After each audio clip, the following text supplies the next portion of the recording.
Hello, Louisiana Beer Reviews. We're doing a revisit of Foster's Premium Ale, which we did 5 years ago. Yes.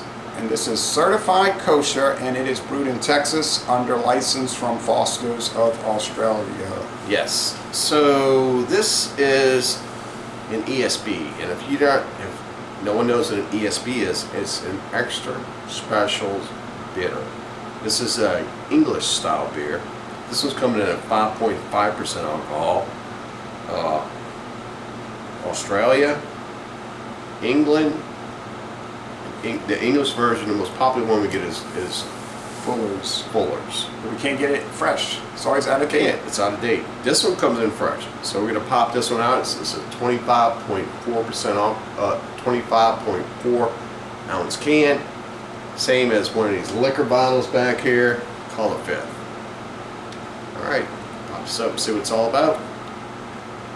This is more commonly known as the oil can. Yeah, the oil can. When they first came over in 1972, people said it looked like a Quaker State oil can. Yeah. Now watch it when you pour, because it'll spill. These things are notorious for spilling. Turn it kind of sideways, like cocked that way.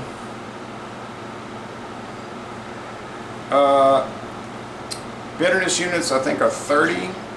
I was looking at the distributor's website a while back. I think it's 30 bitterness units, which are a lot higher than American. First pour always has the most head.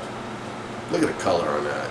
That is beautiful. Yeah, they do add caramel coloring now, but so maybe it would be clear without the caramel. Off-white head. It says foam turn to beer. It says foam turn to beer.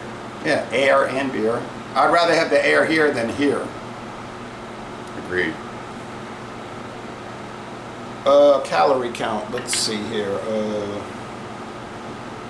You point at your stomach and then you worry about calories. Don't drink beer. If you're worried about calories, drink your Mick Ultras, drink your Yingling Flights. That's me. Right. Water, barley malt, yeast, corn syrup, hops, hop extract, and caramel color. Oh my God. Did you just say corn? Yes. That's correct. Let's see. These Australian ingredients and American ingredients. Did you find your caloric intake as your... Oh yeah, I was looking for that. Oh yeah. Oh wait, you're gonna go ahead and you're gonna top your glass off. I noticed that. No, you could have the rest. 161 calories. 161. So the hops come from 2 different farms in Australia, and they use a hop variety called Pride of Ringwood. Oops. And they say on the website, look at that, looks like meringue.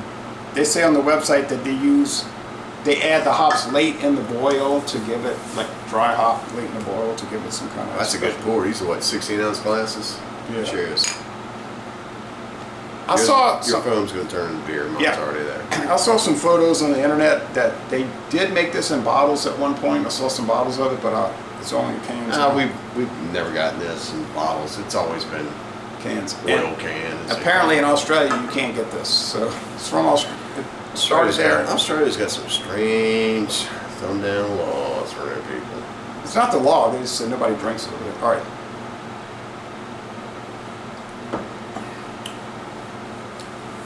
You can find it, but it's kind of like trying to find Schlitz around here. Like, you can't find it. All right.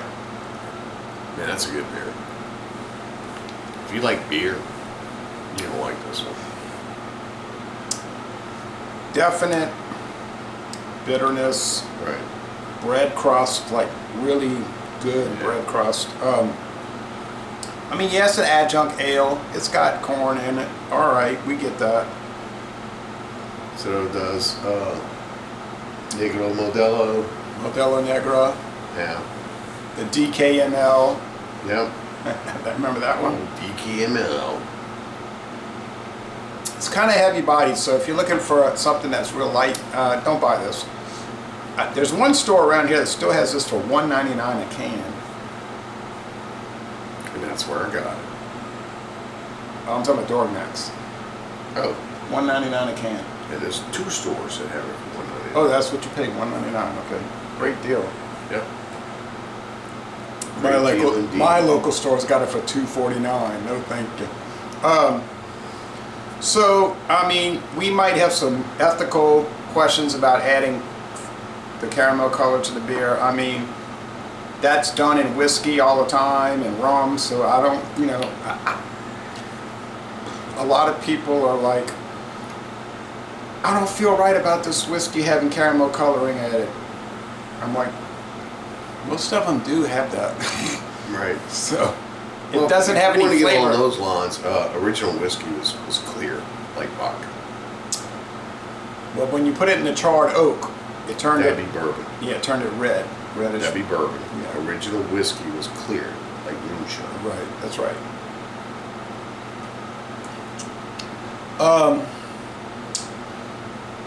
And if you want to buy a whiskey that does not have flavoring or coloring added, you just make sure you buy one that says straight whiskey. Remember Buffalo Trace Straight put one out that was clear. Clear, yeah. And they call it white whiskey or something like that. White Dog. Yeah, like some kind of ghost or something. Doesn't George Dickel have a white one, White Dog or something? I'm not sure. I haven't seen that one. Yeah, those are something else. All right, anyway, back to this. Body is a little on the heavy side, like high, medium. Bitterness is probably, what, 3 out of 5 hop cones? 3 out of 5? No, not that high. 2.5. The bitterness. Well, no, I think it's about 2.5, yeah. 2.5 out of 5 hop cones. Sweetness, not too sweet. No. 2 out of 5 sugar cubes. It's a beer drinking beer. So now if you're into like just drinking, you know, volume drinking, it should work. If you want to try something that's got a little more flavor than, say, your Miller Lite or your Milwaukee's Best Light or your Coors Light or even your Miller High Life, this could be something to try. It's not going to be extreme. I mean, I talk to a lot of common beer drinkers that are like, oh no, that's too exotic for me. And I'm like, it's not really that exotic. It's just like a little step up in flavor. Yeah. I think it's got a real good flavor to it. It's a classic beer. So you're basically looking at about $1 a can, if you can get it at a good place like that. Yeah, pretty much. I mean, at 25.4 ounces, divided by 2, it's going to be what? 375 milliliters. Well, yeah, I was just thinking like ounces, you know. Like about 13 ounces. Yeah, it's like almost, it's a little over 12 ounces. Yeah. So, yeah, if you get it for $2, you get a can. You know, it's like American style, 12 ounces, $1. So it's pretty good. It's got good flavor to it. It's imported. Is it imported? Or just the name is imported? Yeah, it's imported from Fort Worth, Texas. Okay. It has a little fruity flavor to it. A little bit fruity flavor from the yeast. Yeah, it's very good. It's lots of flavor. I don't find anything wrong with it. I never had a problem with Foster's Premium. The only problem I had with Foster's Premium Ale or Foster's Premium Bitters is that until around 10 years ago, we couldn't get it. I would hear about it. I think 2011 is when I first stumbled across it. I was like, whoa, the green can. I think a lot of people are discovering this. You know, that's why it's offered at such a low price.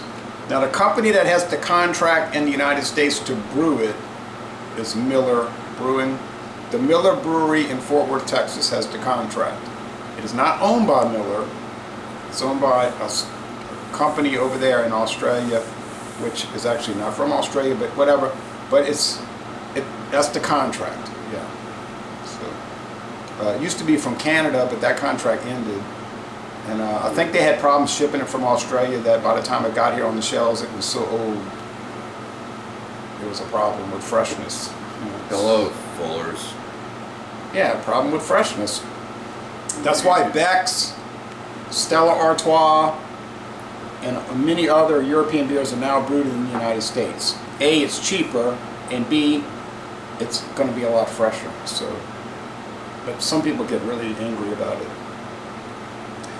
Honestly, I didn't find that the Beck's brewed here was any different than the German, but other people told me I was stupid and I didn't know what I was talking about. But well, we always get those lovely comments, don't we? Yeah, it tasted the same to me. But anyway, so I'm going to score, well, you give it score for it. This is pretty good to me. I give it like a 92. I'm built to 93. Oh, I like the little citrus note to it. trumped. 1 point.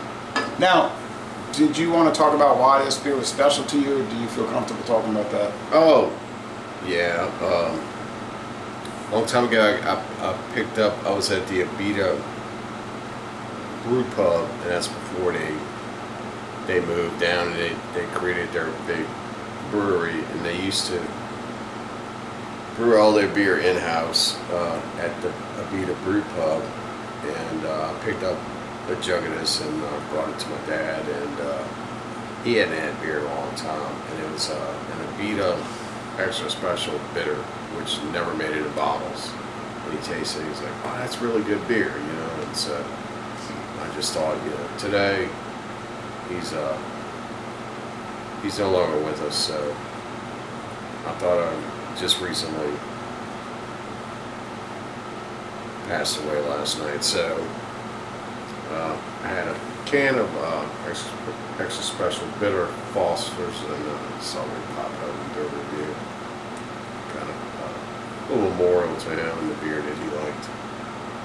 And so he liked the ESB style. He ESB did. style. He did, and he didn't drink beer that much. So. But when he had one, he wanted a good tasting one. That's a good story. So cheers to Mr. Clarence. Mr. Clarence. Mr. Clarence. Yeah. I'm sorry. I didn't know him. I've never met him, but R.I.P. man. so take care, and remember your parents, and go see your parents and visit them. Don't Yep. take them for granted. Do not tell them you love them. And we're going to end this review by saying cheers. Cheers.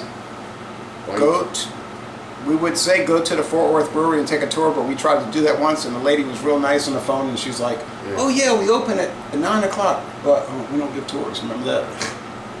Cheers, Mr. Clarence. Mr. Clarence. Thank you, everybody, for watching this video production. Drink better beers, kids.